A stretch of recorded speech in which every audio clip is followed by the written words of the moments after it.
Assalamualaikum warahmatullahi wabarakatuh.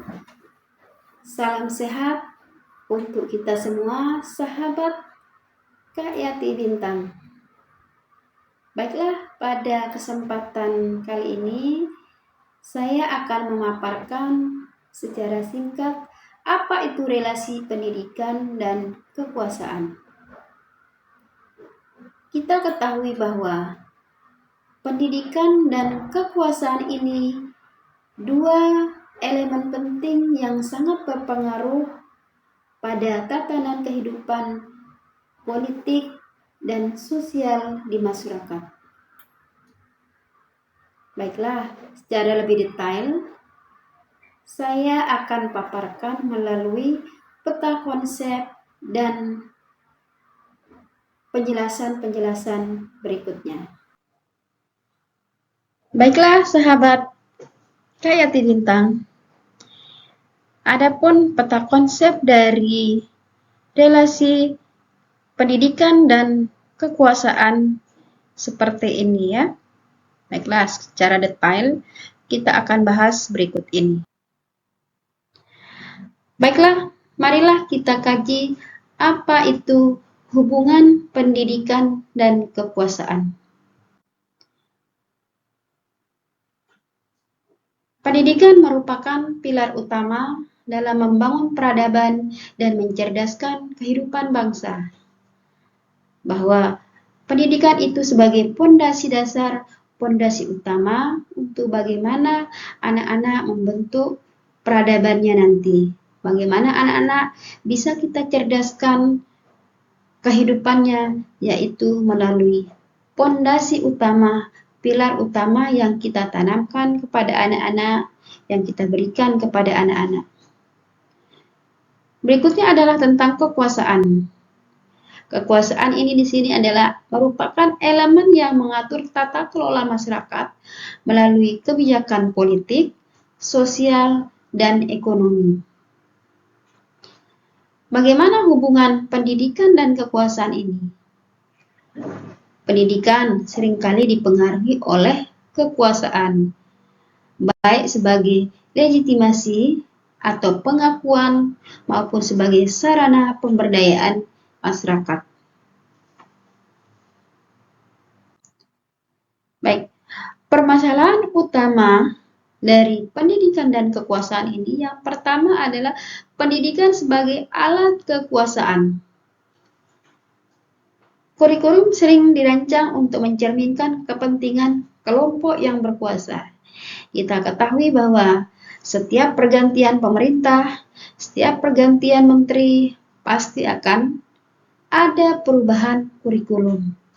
Misalnya dari kurikulum KBK ke kurikulum KTSP tahun 2006, lanjut ke kurikulum 2013, lanjut ke kurikulum Merdeka, terus mengalami perubahan, ya, sehingga terkadang kita sebagai warga negara bingung, belum terlaksana, belum dilakukan secara maksimal, sudah berganti kurikulum.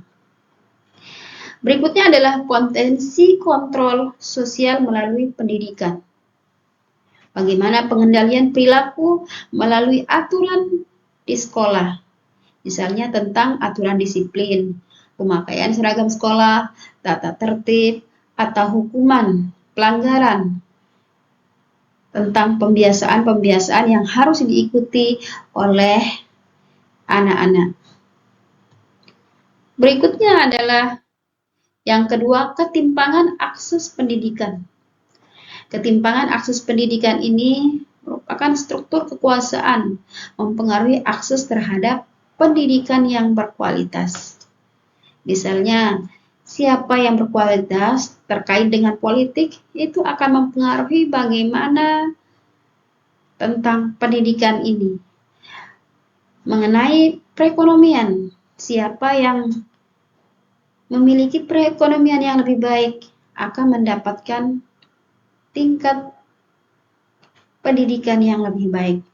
Nah, ini banyak sekali terjadi seperti ini. Sehingga banyak orang yang berlomba-lomba untuk bagaimana menciptakan, mendapatkan pengakuan politik dan perekonomian di dalam masyarakat. Tapi harapan kita adalah bagaimana mendapatkan seorang pemimpin yang betul-betul bisa memberikan pendidikan yang merata. Berikutnya adalah komersialisasi pendidikan yang menghambat pemerataan. Contohnya adalah sekolah swasta elit, bimbingan belajar, atau program pendidikan internasional dengan biaya besar. Jadi misalnya pendidikan internasional ini orang-orang yang tidak memiliki biaya tidak bisa masuk ke tempat itu. Ini merupakan komersialisasi.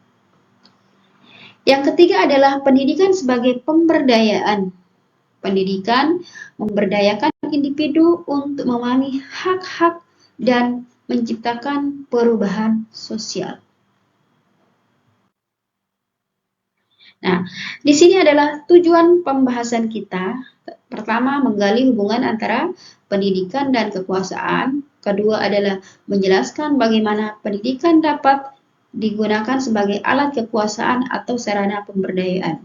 Dan yang ketiga adalah menganalisis pengaruh kekuasaan terhadap akses dan kualitas pendidikan.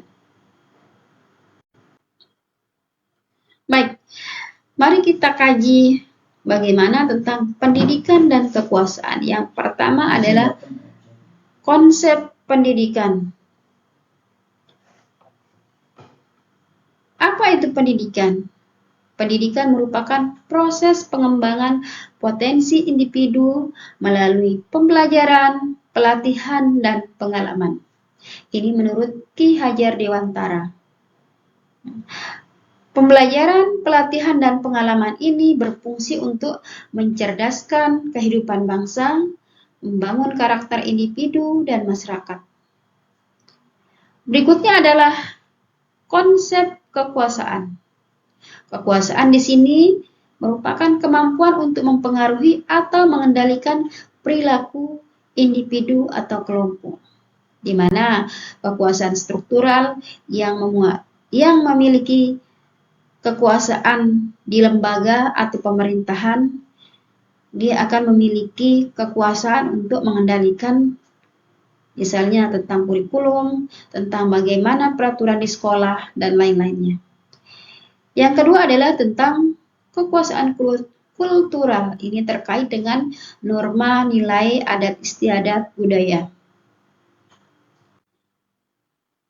Yang ketiga adalah hubungan relasi pendidikan dan kekuasaan. Nah, ini yang penting. Yang pertama adalah pendidikan sebagai alat kekuasaan. Bagaimana pendidikan dikatakan sebagai alat kekuasaan? Yaitu melalui penanaman ideologi dan norma oleh kelompok yang berkuasa. Yang kedua adalah pengendalian sosial melalui kurikulum. Bagaimana orang-orang banyak, bagaimana masyarakat itu bisa mengendalikan sosialnya melalui kurikulum yang ada. Yang kedua adalah pendidikan sebagai sarana pemberdayaan. Ini dapat mengembangkan kesadaran kritis, ya, bagaimana individu bisa diakui, bagaimana seorang anak yang mau belajar itu bisa diberikan kesempatan, ya, yang adil untuk mendapatkan pendidikan yang berkualitas. Ya. Berikutnya adalah memberikan akses pada peluang sosial dan ekonomi. Berikutnya di sini adalah perspektif teoritis. Perspektif teoritis di sini yang pertama adalah teori konflik. Di sini terjadi pendidikan mereproduksi struktur kekuasaan dan ketimpangan. Siapa yang memiliki kekuasaan, ya, misalnya kekuasaan politik, dia bisa menentukan bagaimana kurikulum, bagaimana pendidikan saat itu. Terkait dengan ekonomi misalnya, bagaimana orang yang memiliki dana yang lebih itu akan mampu bisa memberikan kualitas pendidikan yang lebih baik kepada anak-anaknya. Untuk perspektif yang kedua adalah teori fungsional menurut Emil Durkheim, bahwa pendidikan memperkuat solidaritas sosial dan keteraturan. Nah, di sini ini lebih menarik yang ini ya, bahwa dia lebih normatif, lebih mendukung. Ini pendidikan memperkuat solidaritas sosial dan keteraturan. Yang ketiga adalah teori kritis. Pendidikan membebaskan individu dari struktur-struktur penindasan. Ya.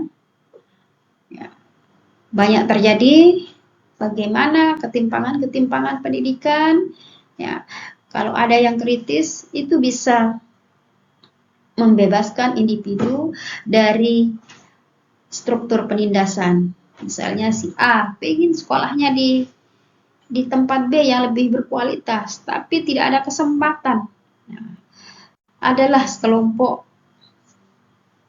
anak ya kritis bagaimana membebaskan diri mereka untuk bisa mendapatkan kualitas sekolah yang diinginkan. Nah, akhirnya kita sampai kepada kesimpulan. Kesimpulannya di sini adalah kita dapatkan yang pertama, pendidikan dan kekuasaan memiliki relasi yang saling mempengaruhi. Yang kedua adalah pendidikan dapat menjadi alat kekuasaan untuk menanamkan ideologi dan kontrol sosial. Sebaliknya, pendidikan juga berfungsi sebagai sarana pemberdayaan untuk meningkatkan kesadaran kritis dan keadilan sosial. Yang keempat adalah ketimpangan akses pendidikan sering dipengaruhi oleh kekuasaan, ekonomi, dan politik. Politik dan ekonomi, dua hal yang sangat mempengaruhi pendidikan.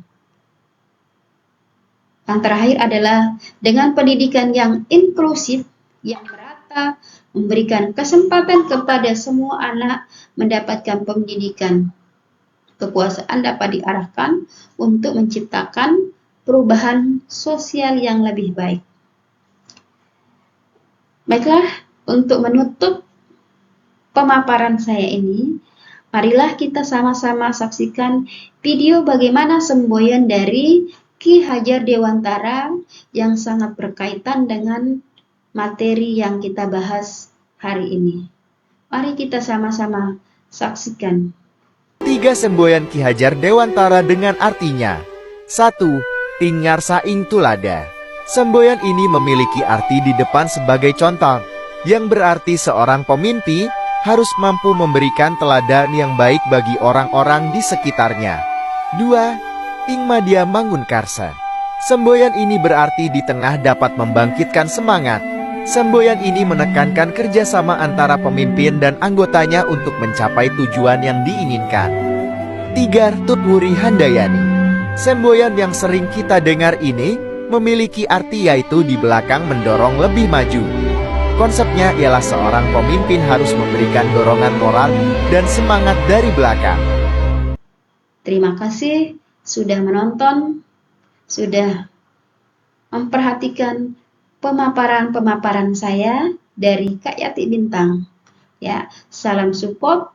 Jangan lupa like, komen, dan subscribe ya, untuk bisa mendukung channel saya di materi-materi berikutnya. Sekian dari saya. Assalamualaikum warahmatullahi wabarakatuh. Bye-bye.